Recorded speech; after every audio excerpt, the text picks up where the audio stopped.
Alpha एक ऐसी movie है जिसे देखने के बाद एक चीज तो बिल्कुल क्लियर हो जाता है कि स्पाई यूनिवर्स अब स्पाई यूनिवर्स नहीं रहा, बस यूनिवर्स रह गया है। और वो भी थोड़ा सा कंफ्यूज्ड, जैसे व्हाट्सएप ग्रुप जहां सब एडमिन है लेकिन काम कोई नहीं कर रहा।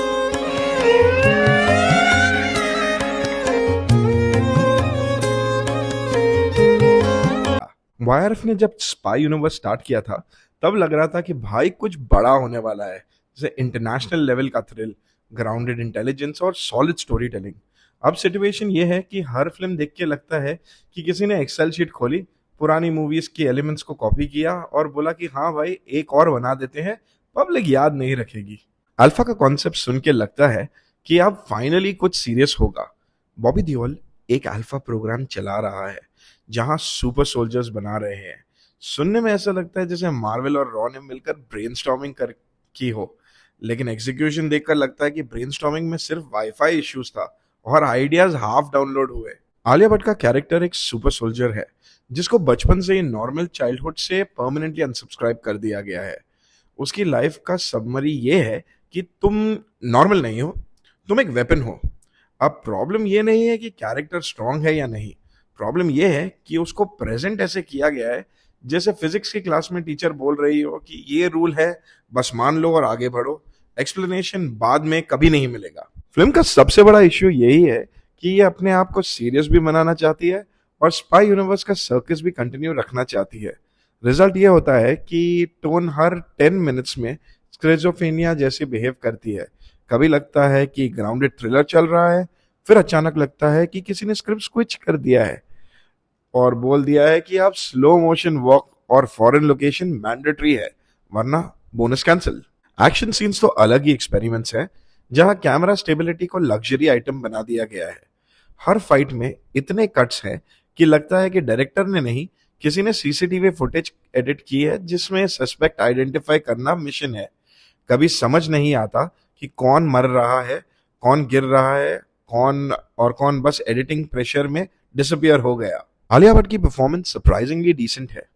इमोशनल सीन्स में तो वो जेन्युइनली काम करती है और लगता है कि अगर स्क्रिप्ट उसके साथ थोड़ा ऑनेस्ट होती तो वो और शाइन कर सकती।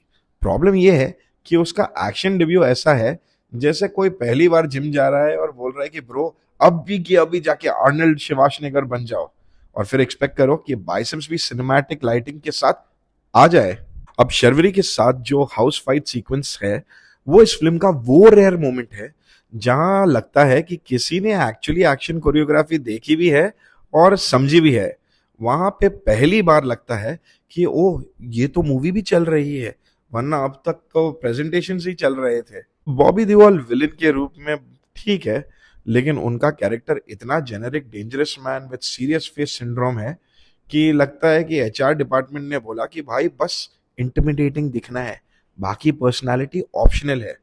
उनका प्रेजेंस इम्पैक्टफुल है लेकिन अनप्रिडिक्टेबल नहीं, और स्पाई यूनिवर्स में अनप्रिडिक्टेबिलिटी अब एक्सटेंट स्पीसीज जैसे ही हो चुकी है। ऋतिक रोशन का कैमियो वो क्लासिक वाईआरएफ फॉर्मूला है जहां लॉजिक को गेट के बाहर बैठने को बोल दिया जाता है और स्टार पावर को वीआईपी एंट्री मिलती है। वो आता है, स्क्रीन पे थोड़ा स्वैग डालता है, ऑडियंस को मोमेंट्री डोपामाइन देता है और फिर चलते बन जाता है, जैसे नेटफ्लिक्स का सब्सक्रिप्शन का फ्री ट्रायल खत्म हो गया हो। फिल्म के सॉन्ग्स और ग्लैमर सीक्वेंस तो अलग ही पैरेलल यूनिवर्स में चल रहे होते हैं, जहां मिशन का मतलब सिर्फ बैकग्राउंड नॉइज नहीं होता और असली गोल होता है कि इंस्टाग्राम रील्स जनरेट करना।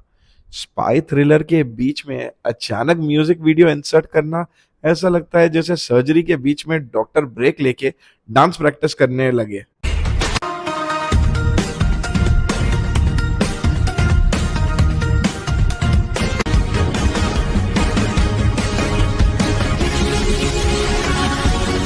बैकग्राउंड म्यूजिक की इंटेंसिटी हर सीन में ओवर कंपेंसेट करती है।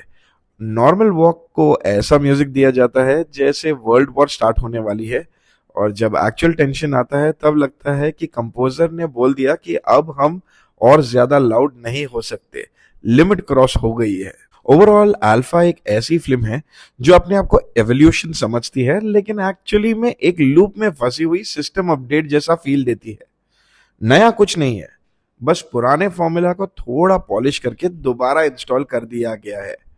स्पाई यूनिवर्स का प्रॉमिस था इनोवेशन, लेकिन डिलीवरी वही सेफ जोन है जहां रिस्क लेने का वाईफाई वीक है।